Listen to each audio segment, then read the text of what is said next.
कृष्ण ने अपनी लीला से उसका घमंड चूर चूर कर दिया था। ये बात तब की है जब यशोदा के लल्ला कन्हैया गोकुल में रहा करते थे। गोकुल के पास ही यमुना नदी बहती थी। एक बार यमुना को कालिया नाग ने अपना घर बना लिया और नदी के पानी को अपने विष से जहरीला कर दिया। उस पानी को पीकर पशु पक्षी और गांव के लोग मरने लगे थे। श्री कृष्ण को ये बात पता चल गई और वो कालिया नाग तक पहुँचने की योजना बनाने लगे। एक दिन वो अपने सभी मित्रों के साथ खेलते खेलते यमुना नदी के किनारे पहुँच गए और जानबूझकर गेंद को यमुना की ओर फेंकने लगे। कान्हा, तुम बार बार गेंद को यमुना की ओर क्यों फेंक रहे हो? अगर गेंद यमुना में चली गई तो कौन निकाल कर लाएगा?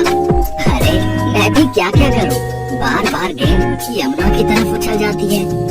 अब ध्यान रखना, मैं तुम्हारी ओर गेंद फेंक रहा हूँ, तुम पकड़ लेना। कृष्ण तो यही चाहते थे कि गेंद यमुना जी में जाए और खेलते खेलते अचानक से उनकी गेंद यमुना नदी में जा गिरी।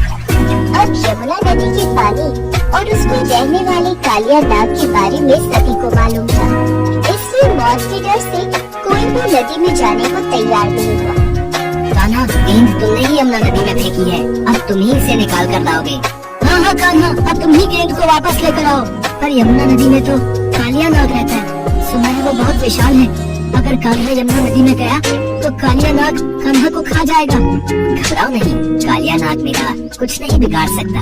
तुम सब यहीं ठहरो, मैं गेंद लेकर आता हूँ। कान्हा के सभी मित्र उन्हें यमुना में जाने से रोकते रहे, पर भगवान कृष्ण नहीं माने। वो कदम के वृक्ष के ऊपर चढ़े और नदी में छलांग लगा। सभी बच्चे डर के मारे भागे भागे नंद यशोदा के घर पहुँचे और सारी बात बताई। ये सुनते ही यशोदा मैया डर गई और फूट फूट कर रोने लगी। ये बात धीरे धीरे पूरे गोकुल धाम में जंगल की आग की तरह फैल गई। सभी दौड़े दौड़े यमुना नदी किनारे आ गए, लेकिन कृष्ण अभी तक वापस नहीं आए थे। नंद बाबा और देवकी मैया का रो रो कर बुरा हाल हो रहा था। तभी बलराम बोले, आप सब कान्हा की चिंता मत करो, देखना वो कुछ ही देर में यमुना से निकल कर बाहर आ जाएगा। मैं कान्हा को जानता हूँ, उसका कोई कुछ नहीं बिगाड़ सकता। बलराम ने सबको दिलासा दी। वही नदी में कृष्ण को देखकर कालिया नाग की पत्नियों ने उन्हें वापस जाने को कहा। पुत्र, ये लो तुम्हारी गेंद, अब तुम ज्यादा देर यहाँ मत रुको। हमारे पति अभी गहरी निद्रा में सो रहे हैं। अगर उन्होंने तुम्हें देख लिया तो क्रोध में आकर तुम्हें कोई नुकसान न पहुँचा दे।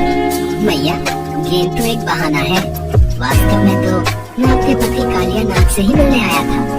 अब जब तक मैं अपनी यमुना को कालिया नाग से मुक्ति नहीं दिला दूंगा, तब तक मैं वापस नहीं लौटूंगा। तभी कालिया नाग जाग गया। कृष्ण ने कालिया नाग को यमुना नदी छोड़ने का आदेश दिया। यदि तुम जान की सलामती चाहते हो तो यमुना को छोड़कर चले जाओ। तुम ठहरे छोटे से बालक, मैं तुम्हें चेतावनी देता हूँ कि तुम यहाँ से बचकर चले जाओ, वरना मेरे जहर से तुम नहीं बच पाओगे। मेरी शरण में जो कोई आता है मैं उसे क्षमा करके छोड़ देता हूँ, पर लगता है तुम बहुत हठी हो, तुम ऐसे नहीं मानोगे। कृष्ण और कालिया नाग की जोरदार लड़ाई हुई, जिससे सभी देवी देवता भी भयभीत हो गए। काफी समय तक भगवान कृष्ण और कालिया नाग में युद्ध चलता रहा। यमुना तट पर नंद बाबा और यशोदा मैया के साथ सभी गोकुलवासी यमुना की ओर नजरें टिकाए रो रहे थे। मेरा लाल, मेरा कान्हा वापस आजा, वापस आजा मेरे बेटे, मेरा कान्हा, कान्हा। चिंता मत करो यशोदा, हमारे कान्हा को कुछ नहीं होगा, वो लौट आएगा। काफी समय तक युद्ध करने के पश्चात कालिया नाग हार गया। भगवान कृष्ण ने उसके फन को अपने चरणों के नीचे दबा दिया। कालिया नाग थक चुका था। पुत्र, तुमने मुझे मैया कहा है, मेरे सुहाग की रक्षा करो, उन्हें जीवन दान दो। सुनिए, आप भगवान कृष्ण से क्षमा मांग लीजिए।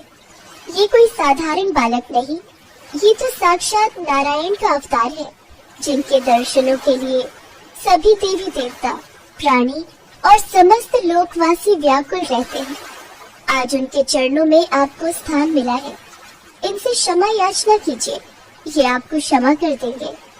त्राहिमाम, त्राहिमाम, हे प्रभु, मुझे क्षमा कर दीजिए, आपको पहचानने में मुझसे भूल हो गई। मैं आपकी शरण में आया हूँ, मुझे जीवन दान दीजिए। ठीक है, मैं तुम्हें जीवन दान देता हूँ। अब तुम यमुना नदी को छोड़कर वापस अपने स्थान रमणा द्वीप पर लौट जाओ। प्रभु, वहाँ गरुड़ पक्षी मुझे मार डालेगा, मैं वहाँ कैसे जाऊँ? गरुड़ से ही जान बचाकर मैं अपनी रानियों सहित यहाँ आ गया था, क्योंकि सौभरी ऋषि के श्राप के कारण गरुड़ यमुना नदी के पास नहीं आ सकता। वो अब तुम्हें कुछ नहीं कहेगा।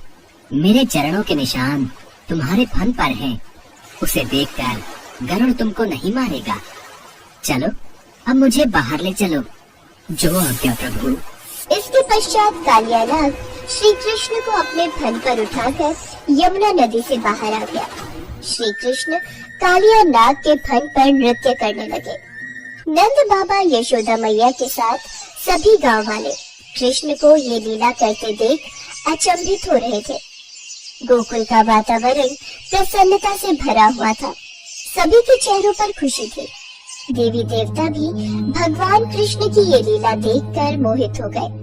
और उसके बाद कालिया नाग यमुना के रास्ते अपनी पत्नियों के साथ अपने स्थान पर चला गया। कृष्ण को सही सलामत वापस पाकर सभी गांववासी बहुत खुश हुए। उड़ीसा शहर के छोटे से गांव में माधव दास जी रहते थे। माधव दास जी अकेले रहते थे और भगवान जगन्नाथ जी के भजन किया करते थे। और वो हर रोज भगवान जगन्नाथ जी के मंदिर में दर्शन के लिए जाया करते थे। वो सिर्फ जगन्नाथ जी की भक्ति में ही मस्त रहते थे। उन्हें सांसारिक जीवन से कोई मोह माया नहीं थी। एक दिन अचानक माधव दास जी की तबीयत खराब हो गई। उन्हें उल्टी दस्त का रोग हो गया। वो बहुत ही कमजोर हो गए कि उठने बैठने में भी उन्हें समस्या होने लगी। माधव जी अपना कार्य स्वयं करते थे। वो किसी से मदद नहीं लेते थे। जो व्यक्ति उनकी मदद के लिए आता था उनसे कहते थे, मेरे प्रभु, मेरे जगन्नाथ जी स्वयं मेरी रक्षा करेंगे। ऐसे ही कुछ दिन और बीत जाते हैं। माधव जी की तबीयत और खराब हो जाती है। अब तो वो मल मूत्र भी बिस्तर पर त्याग देते थे, परंतु उन्होंने अपनी भक्ति और आस्था जगन्नाथ जी पर से नहीं छोड़ी। इतना बीमार होने के बाद भी वो नियम से जगन्नाथ जी की आराधना किया करते थे। यही दूसरी ओर जगन्नाथ जी अपने भक्त की उन पर आस्था देखकर अत्यंत खुश थे। तभी बलदेव जी जगन्नाथ जी से कहते हैं, हे प्रभु, आपका प्रिय भक्त इतना कष्ट में है, आप उसे दूर क्यों नहीं करते? उसके पूर्व जन्म के कष्ट हैं जो उसे भोगने ही होंगे, पर उसने मेरी इतनी भक्ति की है, इस कारण मैं पृथ्वी लोक पर जाकर उसकी देखभाल करूंगा। तब स्वयं जगन्नाथ जी सेवक के रूप में माधव जी के पास उनकी सेवा करने के लिए जाते हैं। वो माधव जी की बहुत सेवा करते हैं और उनके रंगे वस्त्र भी भगवान जगन्नाथ जी अपने हाथों से स्वयं साफ किया करते थे और उन्हें स्नान भी कराया करते थे। भगवान जगन्नाथ जी की सेवा से जब माधव दास जी स्वस्थ हुए और उन्हें होश आया, तब भगवान जगन्नाथ जी को उनकी सेवा करते देख वो तुरंत पहचान गए, ये मेरे प्रभु ही हैं। देखो माधव, मुझसे भक्तों का कष्ट सहा नहीं जाता, इसी कारण मैं तुम्हारी सेवा करने के लिए स्वयं आया हूँ।